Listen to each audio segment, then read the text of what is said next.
Hi, I'm Jesse. Hi, I'm Hawa. Together we are Bonded for life. Recently, Tichina Arnold, aka Pam, made news by posing a question to women in the black community. I'm going to read her tweet so that we don't get anything wrong. She asked, what can we, black women in America, do to stop aiding in the emasculation of the black man in America, in quotes. For some of us, it's very triggering, in particular, women at home. So let's have a discussion around it because people got excited about it, some people got angered by it, but most importantly, it's causing us to dialogue about this topic.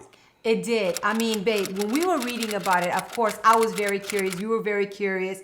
What were people saying? Before we go into it, we just want to maybe define what masculinity is and also what emasculation is, just so that we will be on the same page. I think we should do that. So let me take out my phone. From Oxford Dictionary, make somebody something less powerful or less effective. 2, to make a man feel that he has lost his male role or qualities. Yes. Also, we went to the Oxford Dictionary to define what masculinity is. Oxford Dictionary defines masculinity as the fact that you are a man or the qualities that are considered to be a man. What the hell does that actually mean? Because to be a man in different communities, different countries means something different to each and every one of us. In our society, babe, can me and you agree that the social construct of a man has the qualities of being a provider, a protector, and a leader? I would agree to that. I think that many of us follow suit when it comes to the depiction of what masculinity means in American society. And in history, with those qualities, can we say that African Americans have been emasculated since slavery era? Yes, I would agree to that as well, because when the black man was brought here from Africa, being put into slave trade, he was stripped of his power, his leadership, being a protector and a provider. He was forced to change his name and his identity, forced to see his children taken away from him, and he was forced to see his wife being raped by the master. Exactly. Now we jump to slavery before saying our little disclaimer here. We are in no way attacking any kind of community. Most people feel like the word emasculation means homophobia. We don't tie it to the LGBTQ community at all. To emasculate means to deprive a man from his role of being a man. So we are saying to us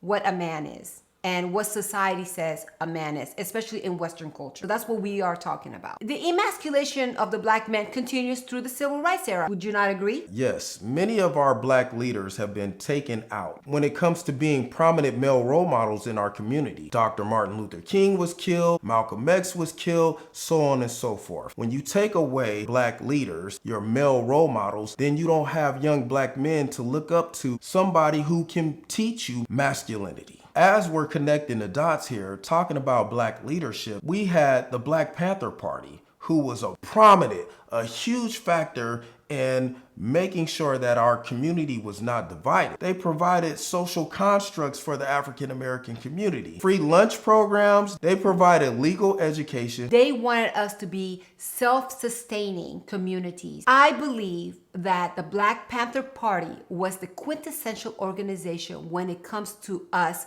knowing our worth in our communities. They wanted us to be educated, they wanted us to be self-sustaining, and they wanted us to be independent. If one black community can help itself, then we do not need to answer to no government. Unfortunately, they were portrayed as thugs, as rebels, as violent, and a lot of people saw them as a threat, especially in the media, because they were young black men that were strong and they were holding guns. So that's what they portrayed to America, to make America hate African American men that stood up for their community. Right. I couldn't have said it any better. Beyond the civil rights movement, let's fast forward to the 80s. Crack cocaine was highly prevalent in our communities. Because of that, we had mothers and fathers on drugs. Fathers went to prison. Therefore, mothers had to stand up and run a household by themselves. And they had to raise black men without leadership and male role modeling that a black man could provide. Now, unfortunately, the drug problem is still a big thing today. And incarceration is still big and prevalent. The modern day slave trade. More black men are in jail now than any other race in America. So with them being in jail, of course, the mothers are out taking care of the children by themselves. So that speaks to and supports Tichina Arnold's question. Yes, what can black women do to stop the emasculation of black men? Right. Well, 2019 U.S. Census states that in the black neighborhood, 65% of the households are led by black single mothers, which means that women are the head of the households in those homes. Right. First and foremost, you cannot get upset and you shouldn't feel like, why is she putting a burden on us when statistics show that you are running your household without a black man being present in a lot of these cases. We're not saying that it is our fault as black women that we are running the household. No, we're but not. We are part of what's going on. So we need to involve ourselves in these conversations without being defensive or feel like the burden is always on us. The burden is not on us, but what is it that we can do to help, right? Right. And I love her question because it's sparking this conversation. What can we do? The onus should not be all on women. You're right about that. It's not, and it shouldn't be. Black men need to do their part also and step up to the plate to help raise healthy black men. And also, babe, there's conspiracy theories about the black men in the media and how they are being emasculated by the outfits that they are forced to wear. Which we're going to post right here. Yes, that. Well, that in itself, people will feel like they are trying to emasculate our black men by them watching those things on TV. You know what?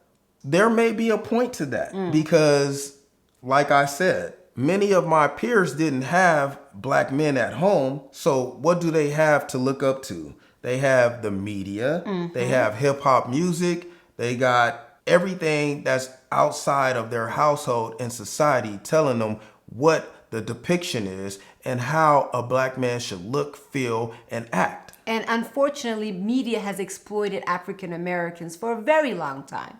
I believe that when they are pushing violent rap, is emasculation also, because they're making us feel like this is the way a real man is supposed to be. Saggy, baggy pants, drugs, like just looking really, really threatening.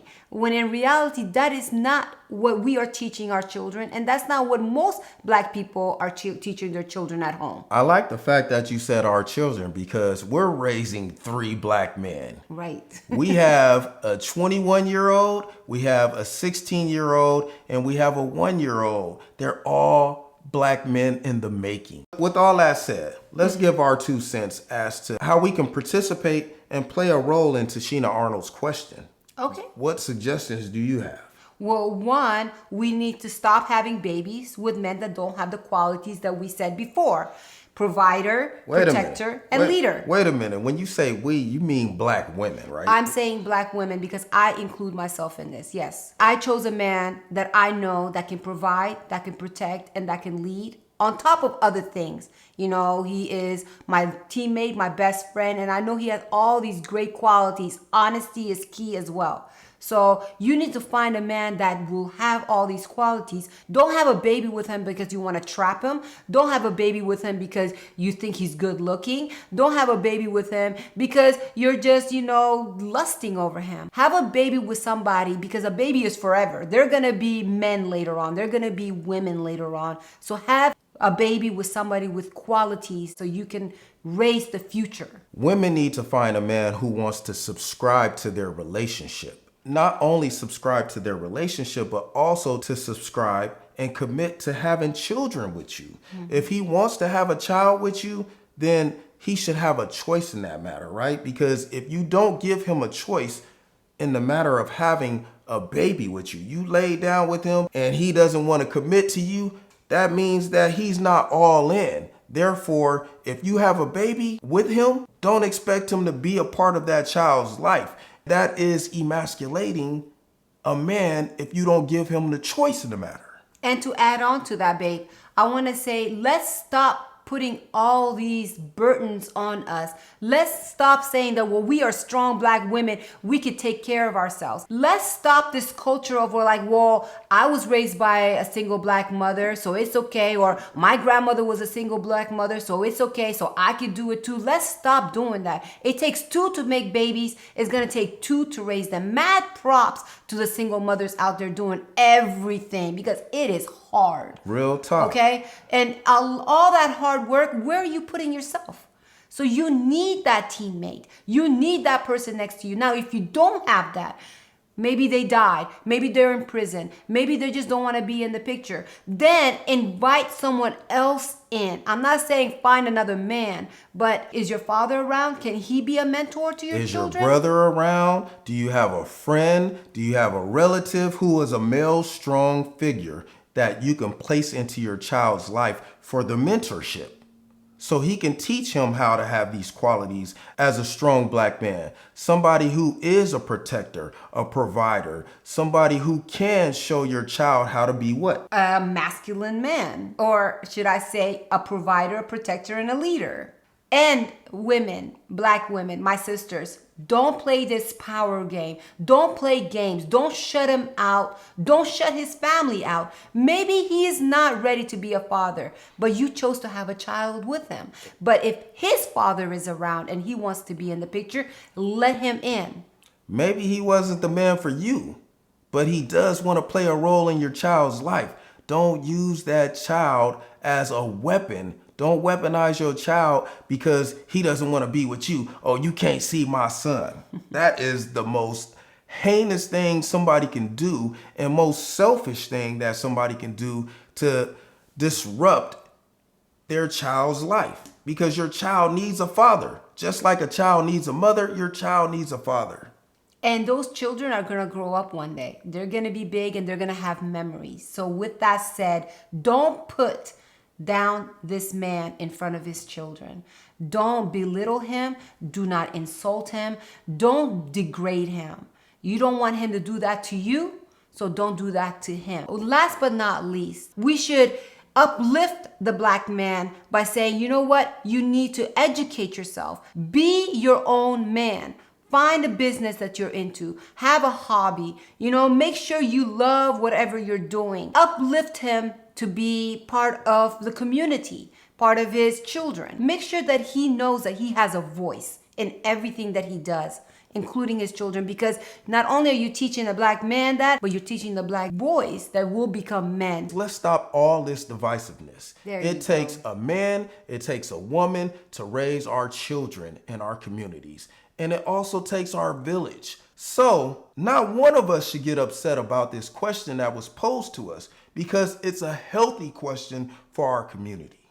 Right. We are all in this together. With that said, love each other and love yourselves. Respect one another. And stay bonded. Once again, I'm Jesse. I am Hawa. Together we are Bonded for life. Over and out, people.